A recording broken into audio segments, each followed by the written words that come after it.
Welcome to The Criminologist, the podcast dedicated to educating and entertaining our listeners. We bring you subject matter experts from around the world and share the latest and greatest evidence-based practices and interventions to help individuals desist from a life of crime and delinquency. This podcast avoids stereotypes and biases in favor of the lived experiences of those we can best learn from. Now, please welcome the host of The Criminologist, Joseph Arvidsson. Hello, and welcome to episode 110 of The Criminologist podcast. Happy to have you all with us today. Pleased to say that we are remaining in the United Kingdom this week, as we are going to be joined by Roger Broadbent from Manchester, England. Roger Broadbent is the director of the Dyslexia Institute, which supports dyslexia welfare.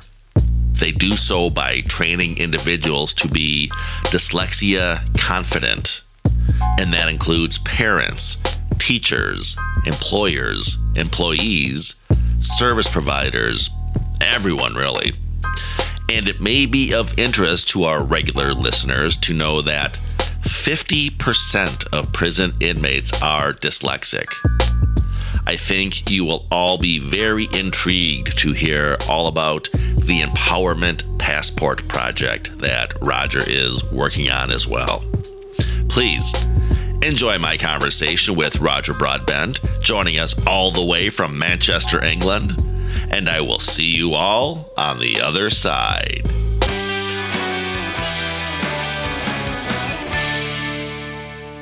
Well, why don't we start off, Roger? Just tell us a little bit about yourself and the journey you've been on, maybe some educational or professional highlights, and then we'll do a deeper dive into a lot of these topics as we proceed here. Yeah, sure, Joe. So I'm a qualified teacher, did my PGCE, and my degree at Hull University. But what really fires me in this area is the fact that I was diagnosed late with my dyslexia, and it made me angry. So that kind of gives me the impetus to try and make sure that moving forward, we don't keep letting young people down.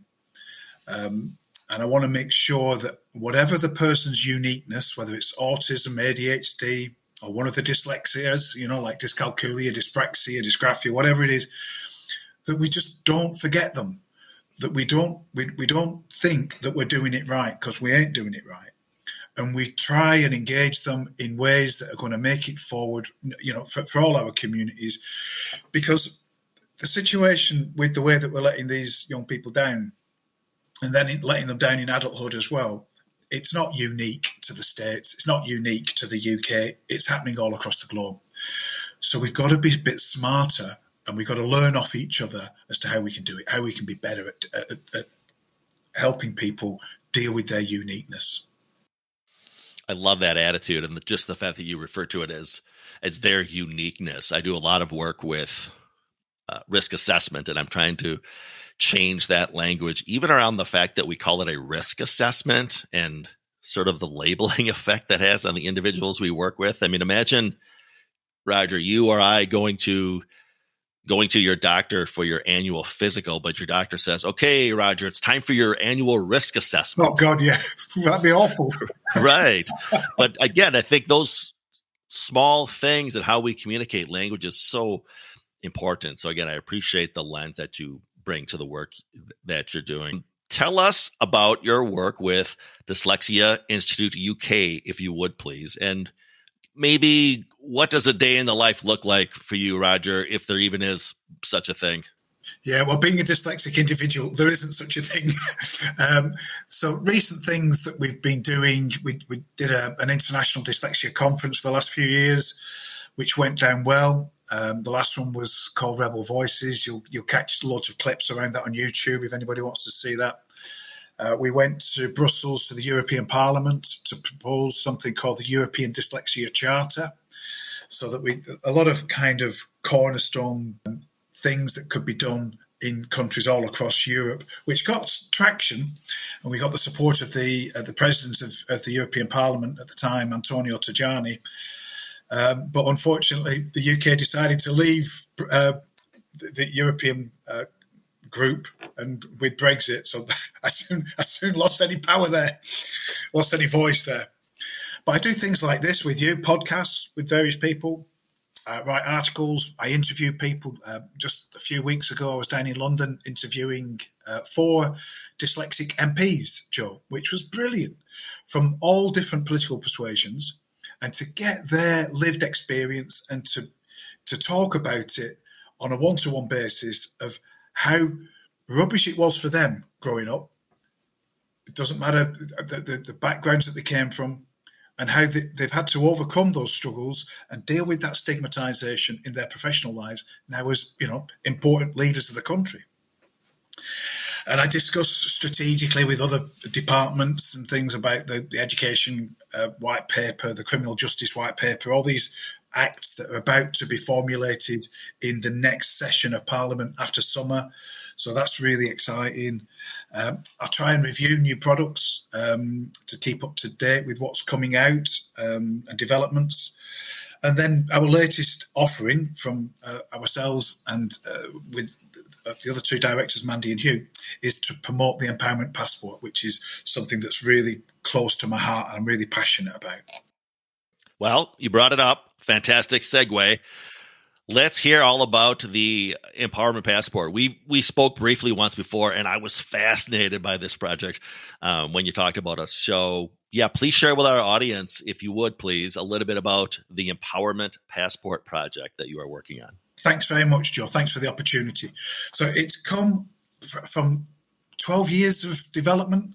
Mandy, one of my fellow directors, it was her idea that what we're not doing is providing a platform for the individual to voice their uniqueness, their difference, and what works well for them, what doesn't. So I met Mandy at one of the conferences a few years back. She was frustrated as hell about it. We got together and now we've delivered it about 8 months ago from now. So what it's designed to do is to support an individual in education of all ages or in the workplace and beyond into retirement. And it's to help people with their physical handicap, their mental health, or their neuro-divergence. So that could be autism, dyslexia, whatever. And it helps that person take ownership of their difference so that they can learn more about their uniqueness and that they're much better then to explain it. Because it's really hard to talk about something that's so sensitive to you. And you've got to do it on, if you're age 10 and you're expected to be able to explain to somebody what it means to be dyslexic, and you're talking to a teacher who hasn't got a clue what dyspraxia is. It's really tough. So they can do it electronically. It can be done relatively anonymously because it could be emailed to a teacher or a special needs support worker or to a HR manager, line manager. Could you imagine, you've got to explain to somebody that you're struggling with depression. You've been struggling with depression for the last 10 years. Well, that's going to make you feel pretty low and lacking self-confidence to start with. But then you've got to go to your line manager and say, well, that's why you took a few days off last week, because you were feeling really low.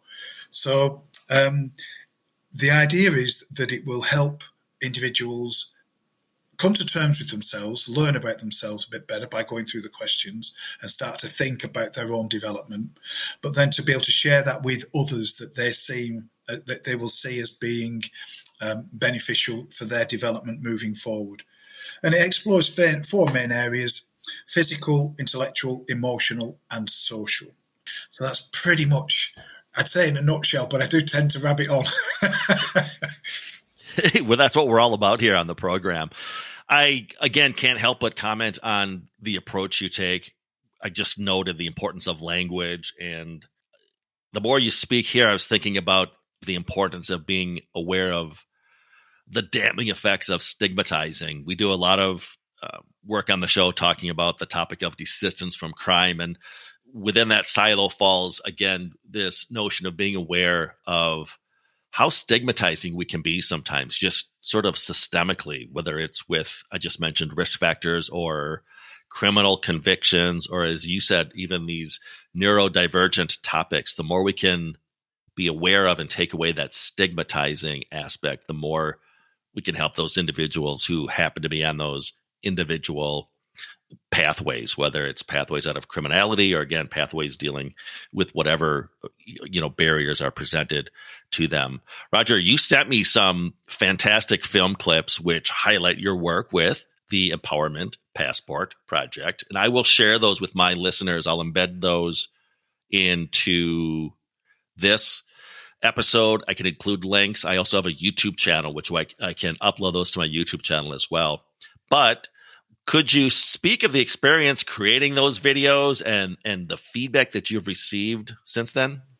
I can, Joe, but if you don't mind, can I come back to that point that we've just highlighted, that you've just gone over again, regarding the impact of stigmatization and prejudice? 100%. It's a real, this is where we're doing the major damage to the young person as they're developing, going into adolescence. They're having to deal with the prejudice from an education system that says you are stupid, you're thick because you can't spell correctly, or because you can't tie your shoelaces, or because you can't do maths easily, or because you can't play football as easily as others.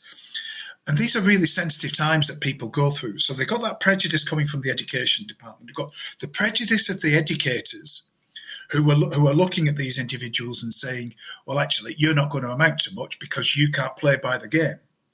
You can't remember all this information, and you can't express yourself in that real simplified way in exams or in an essay format, which the dyslexic brain can struggle to do at the beginning, can soon be taught how to do it effectively with a sympathetic teacher and educator. Then we've got the stigmatization that goes on, Joe. I wrote an article about this, and stigmatization, the most damning thing about this whole scenario is the way that we kind of propagate this negative self-stigmatization of the individual who is just coming to terms with their difference. Thank goodness that we are all different. Thank goodness that we are not all the same. We're not living in a Borg universe to use that analogy. Difference is to be celebrated and to be embraced, and we should try and encourage our own and others to be as different as they feel like being, and to give them that confidence for that. So sorry for that bit of a rant about stigma and prejudice, but I think it's really crucial because it does so much damage that it causes individuals to go down pathways that they wouldn't otherwise go down.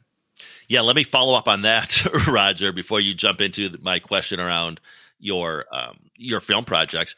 I was recently in Scotland where I got the opportunity to meet and present alongside Shad Maruna and Fergus McNeil. And forgive me, gentlemen, I think it was Shad who talked about a study out of Ireland, kind of along what we're talking about here, about sort of the damning effects of stigmatization, whether we're well-intended or not. So in short, it looked at a population, various populations of juveniles, and some were referred to social workers, not probation officers, who do arguably even more damning labeling, but just attending sessions with the social workers. And they found out that even that level of drawing them into the system and that stigmatizing that goes with it affected the outcomes. In other words, even if you were seeing a well-intentioned social worker as a middle schooler, Roger,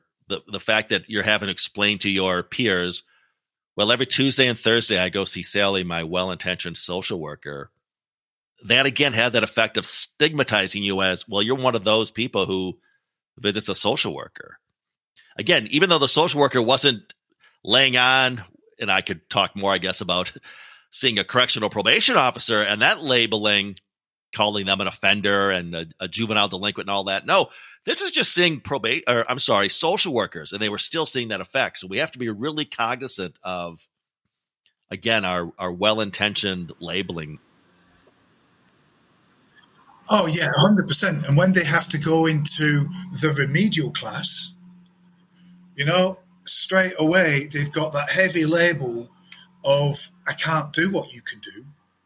I'm failing already, or heaven forfend, they get excluded from that school altogether, and they have to go to the special school. It's no wonder these young people will start to develop really negative feelings about themselves. Right. Anyway, on a more upbeat note, Joe, the films that we made regarding the little video clips, and it'd be great if you could share those vignettes that I sent across regarding the empowerment passport. The whole ethos behind the empowerment passport is it's got to be simple. It's got to be usable, user-friendly, and easy to express yourself. So we got a whole load of questions and drop-down answers, and we've got text boxes, but it's all done with a website reader. So if the individual struggles to read, they can have it read out to them, and they can have their text read back to them. It's got to be user-friendly, otherwise it's not going to be used, is it? But from the get-go, we've been going about 8 months properly. We've been working on it for years, but we've been going on about 8 months. And straight away, it felt as though we were on that wave. I'm not a big Malibu surfboard guy, but I just felt as though I was doing a bodyboard on the wave, and we just caught the wave. It's just come at the right time. I think there are lots of people that kind of understand that we haven't been addressing this situation properly or well, and now this gives us the opportunity to kind of change that. So straight away, we got picked up on by the NHS. We've got 2 projects going with the NHS. One is with their staff, and one's with Health Education England. So that's the students that come through the university process. And your dogs want an empowerment passport as well, Joe. They do. The guys coming doing the grounds, the gardeners outside as well. So just to add a bit of reality to the thing, and we're in with the UK Probation Service and various schools and colleges around the country. It's just that the response has been heartwarming, to be fair. Yeah, and again, I'll include as many of those as I can squeeze into the episode description of this podcast. But of course, we'll link others to my YouTube channel as well. You shared with me that 50% of prison inmates are dyslexic, which, lest some of our usual listeners are wondering where this fits into the galaxy of what we normally talk about on this program, 50% of prison inmates are dyslexic. Talk about that phenomenon, if you would, Roger, and how it impacts those individuals on their journey of reintegration, etc. Yeah. So, Joe, if I wasn't angry enough when I started out doing this, realizing that I was dyslexic, and I only found out I was dyslexic when I was working as a volunteer supporting ex-offenders doing their screening tests for dyslexia. And then I realised I couldn't do the test myself, so that blew me away. But the finding out that such a large number of my brothers and sisters are sat inside prison cells 23 hours a day here in the UK and across America, across the world, it happens globally. This scenario it just makes me angry as hell. When I've dealt with hundreds, if not thousands now, of ex-offenders. I've been inside lots of prisons.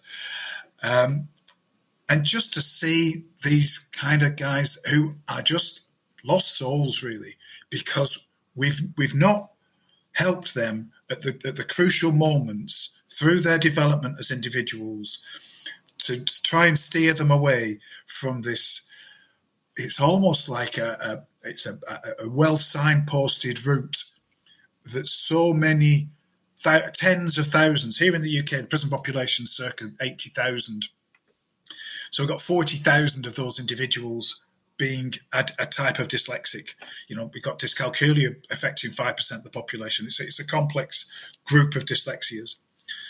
We've got so many of these individuals who are just wasting their time. And, we've got to bear in mind the other neuroatypical conditions as well. ADHD, autistic spectrum, and it just frustrates the heck out of me, and I'm sure to goodness it frustrates the heck out of them.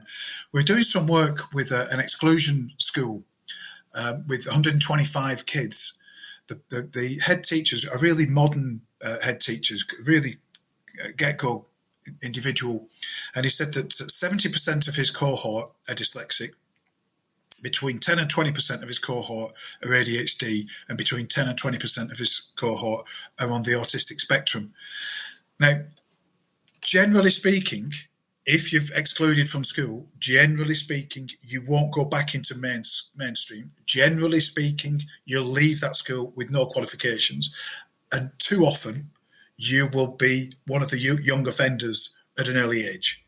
So you've got your neurodiversity difference with all that negative self-stigma, what have you going on. You haven't managed to get qualifications to help you on your pathway, your ladder in life.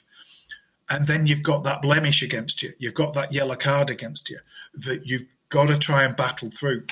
And to be honest, generally speaking, coming from areas of privation, it's just too much of an ask. It's too steep a hill. We're asking them to go up Everest in training shoes. It's just not, you can't climb it, and we've set them up and it's we that have set them up for that failure. We are the ones who've undermined their self-esteem, their self-confidence, age 7, 8, 9, 10. And, if you've got other things going on that are traumatizing, you might come from a challenged background in your home life. There might be other traumas going on. Well, man, we're not doing enough to support these individuals at the crucial moments. You alluded to this earlier, I believe, but I know you're running some trials with the UK's National Health Service as well as UK prisons and probation services. I am confident my listeners would love to hear all about those endeavors, Roger. Yeah, and we're so pleased that so quickly we've managed to get involved with such great quality organisations. The NHS, they're a fantastic organisation here, Joe. The NHS, I think, is one of the greatest things that we've ever done in the UK for people. Everybody gets sick from time to time. Let's just put it into the tax budget that we all contribute what we can to make sure that we have a fair, equitable health system. Not that I'm trying to say we're better than the US at that regarding that, but I do think it works better rather than each person having to have a private health policy. So they've picked it up because at the moment, the NHS has got a huge problem with retention. And so many staff who are struggling with their uniqueness, whether it's a physical handicap, whether it's a mental health issue, or it's a neurodiversity, they will often find that brings with it extra challenges to their workplace, their environment. And it can also bring on bullying in the workplace because they're under this extra difficulties that other people don't see and don't understand. So the NHS are really minded that to lose quality staff, to lose a doctor, for example, or a quality experienced nurse, costs them a fortune because they've got to retrain up somebody else to replace that person. They've got to get the experience into them. It's just not cost effective. So they've taken a really good project with us in the southeast of England, which is going really well. We're getting some terrific feedback from these different members of staff who are saying that it's helping them explain to others what their condition means and what works for them and what doesn't. Just the things that we were hoping the Empowerment Passport would do for the individual, totally person-centred. So it's starting to work, touch wood, on that front. But we're running a second one with the NHS, and this is with the Health Education England. So this works supporting individuals who are training to become nurses, because you need a degree here in the UK to be a nurse, and who are training to become healthcare professionals, doctors, whoever, so that we can deliver the support to them as they're going through that learning experience, and then when they transition into the workplace, that they've got much more chance of succeeding with that transition into their chosen profession. So that's the NHS. And we're also then involved with Probation UK, Prison Probation Service UK. At the moment, we're starting to bring about in my mind, a more logical way of helping offenders so that they don't become one of those stats on the recidivistic league table. That individuals have a chance of finding something else to do other than crime. Here, I don't know what it's like in the States. I believe it's similar, but we're at about 75%, 85% recidivism. We've put somebody at the bottom of Everest. We give them a prison sentence, and we expect Everest to get smaller. Well, it's not going to get smaller, mate. It's going to get higher. So what we're trying to do is to be more supportive when the individual comes out. And they've set up, the probation service has set up 6 support hubs around the country where they can get softer skills support, things like how to get an apartment, how to deal with getting your benefits, these kind of things, which if you have extra challenges going on, can be very difficult for you to overcome. If you haven't got internet access at home, then it can be really difficult for you to be applying for jobs online, which is what the benefits system expects you to do. And then you can soon be excluded from benefits, penalised and excluded from benefits, and then be tempted to go back into crime and all that behaviour. So we've got the 6 support hubs, and we're trialling the empowerment passport in those hubs. If that is successful, we will go into the probation system nationally.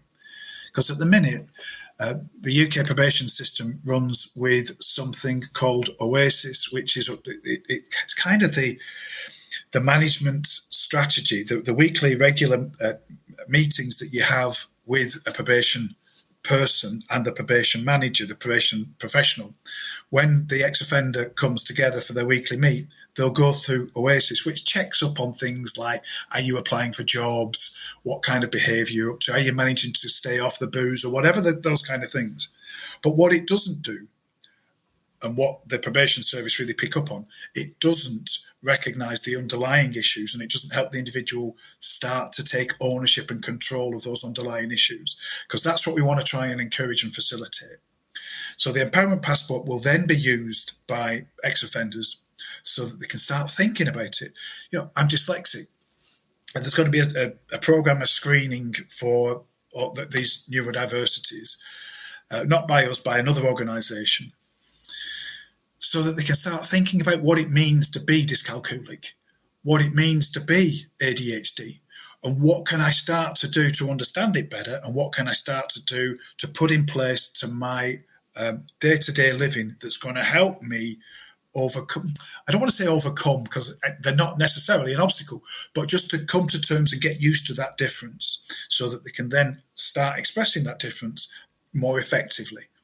And they can understand why it's been a stressor for them in the past, and why maybe they've been using coping strategies that perhaps have not been as beneficial to them or others as they might. The drugs use, alcohol use, all these different types of things.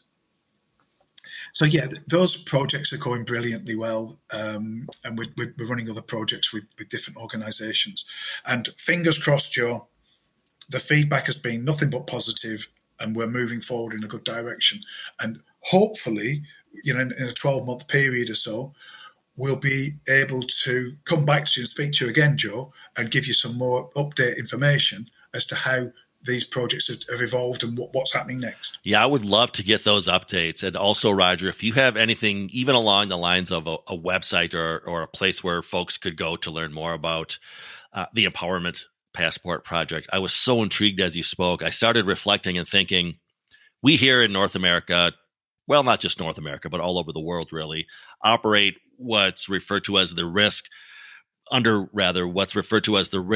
need responsivity framework, where we look at level of risk, we look at areas of criminogenic need, and then, of course, the responsivity principle, among other things, looks at tailoring the delivery of services to take into consideration everything you've been talking about today. Those neurodiversities, other variables that we can almost look at as barriers to be resolved. But truth be told, I've always thought it's that in the mind of the probation officers, almost the afterthought after they look at, again, level of risk, target areas of need, and then, oh yeah, that's right, you're dyslexic, so I'll find a program that suits you. But as you speak, Roger, I'm almost wondering, we need to flip that model around and almost start referring to it as the responsivity needs risk model. Because again, if we don't get at those things that you just articulated, we're really sort of tying one hand behind our back and just not doing a service to our clients or to our stakeholders or to the community. 100%. Joe, what we need to try and help individuals do is to come to terms with their difference, to understand their differences, so that they can then start to mature through that process. Because at the minute, it's like we're dealing with a tooth abscess with an aspirin to make the pain go away, instead of starting to address the tooth that needs to be fixed. And we need to fix these things because, the level of that repeat offending is rubbish for the individual, it's rubbish for our community, and it's rubbish for the budget. We could be spending that money on lots of other, great and wonderful things for our communities. Yeah, again, not to belabor this point, and it's a horrible, or not horrible, but inaccurate analogy, but I'm left-handed, for example. But again, it's almost as if, to your point, Roger, I was taught how to a sport or how to pound a hammer and nail or this or that or whatever. And then after the fact, my instructor realized, oh, you're left-handed, do it slightly different. Rather than starting that lesson with, you're left-handed, let's start your journey with that in mind right away. What is on the horizon for Roger Broadbent? Roger, when I've got you back on the show in 3 years or 5 years, look into your crystal ball, look into the future, what do you think we might be talking about? Okay, so in my mind, my project is at least a 50-year project. Okay. We've been doing things wrong so profoundly for so long that it's going to take a long, long time to benefit younger people, but especially like the adults who are already in the community, and not just the offender community, just normal individuals who are struggling with jobs that are way below their IQ level because of their neurodiversity or their mental health challenges. We've got to be far more dynamic in the way that we approach this. And it's got to be roots and all. And it's got to be a cultural shift of a whole different way that we're working it at the moment. We've got to nurture our seedlings, and we've got to nurture our adults as well, who've been through this process and are carrying that baggage of trauma along with them, so that we can then have a much healthier society. And that's across the piece, because it's not just happening here, it's happening, the same is happening in Australia, the same is happening in France. It's just in far too many communities. So I'd say if I come back to you in 2 or 3 years' time, 5 years' time, I'll still be banging the drum, Joe. I'll still be banging the drum as viciously as ever, I hope. But I'm minded that, we don't switch things around overnight. But hopefully the Empowerment Passport will be a spark, a part of the spark to the change. That's what I'm really hoping. And, the cumulative benefit will start to build and build and build, and we'll start to see the cost savings, when it's done well, when education and caring for individuals, as unique people, when it's done well, we'll see not only levels of recidivism go down, we'll see prison numbers come down. Like in Holland, in the Netherlands, they've had this program. It did help that they decriminalised drugs a long time ago, which I think is something we're going to have to take on board. We can't allow drug A, alcohol, to be the drug of choice and acceptance, but people want these other drugs. They might not like alcohol, and they will go and get them whether you want it to be legal or not. And they're doing that en masse, as we see throughout the States, throughout North America, throughout Canada, throughout the UK, throughout Europe with cocaine. We're seeing, massive use. Well, let's be mature about it. That's what people want. Well, let's sell it through an off license, through a liquor store, and let's tax it. and let's make sure the quality is good. But that's another argument for another day, that, Joe. So that's what I'm hoping. In the next 5 years, I'm going to carry on with this project with the Empowerment Passport, and let's see how it evolves. I love your tenacity, Roger. I truly do. Roger Broadbent of the Empowerment Passport Project and other great things. Roger, thanks for being on the show. I look forward to our next visit, my friend. Thanks very much for having me, Joe. Cheers for now. Cheers. Bye. A huge criminologist podcast thank you to Roger Broadbent, director of the Dyslexia Institute, and of course, the Empowerment Passport Project. Hey, I am excited to be sharing an update with you all. We here at the Criminologist Podcast are now partnering with the good folks at Libsyn Glow and have established a mechanism for you to show your support for the show. In the description of this episode, you will see a web link which reads glow.fm/thecriminologist.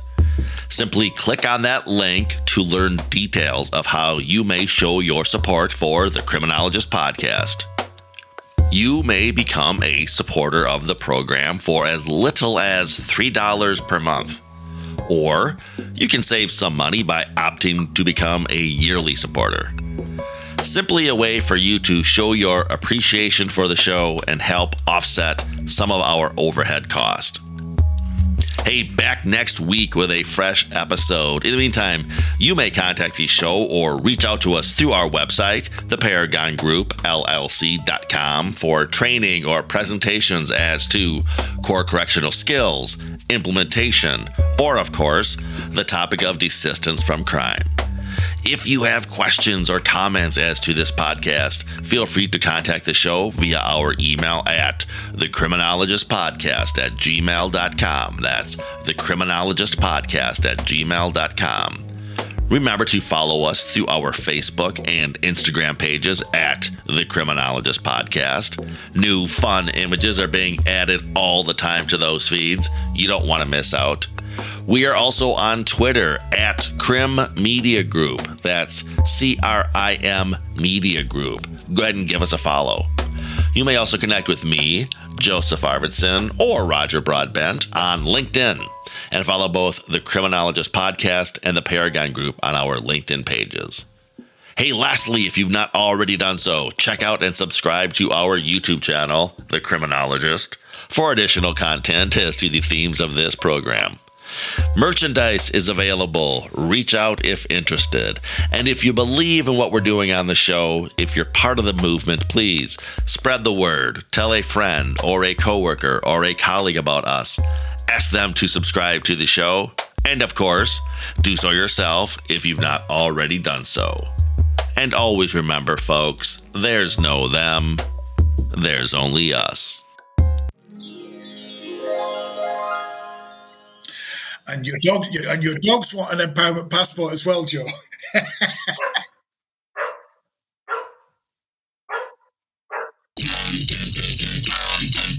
The Criminologist Podcast is a production of the Paragon Group, LLC. For speaking engagements, interviews, program design, or training opportunities, please visit us at theparagongroup.llc.com. If you enjoyed the show, you can find more content and videos on our YouTube channel, The Criminologist. Don't forget to like and subscribe. Both the Criminologist Podcast and the Criminologist channel are brought to you by the Criminologist Media Group. Be sure to give us a 5-star review, and thanks for listening. The thoughts, statements, and opinions of the host and cast members do not necessarily reflect the views of their employers and are those of the host and cast themselves. Any discussion regarding client statements, behaviors, actions, or crimes are purely fictional and are used only for the purposes of example. Any examples that could be deemed to be related to an actual individual or individuals are incidental.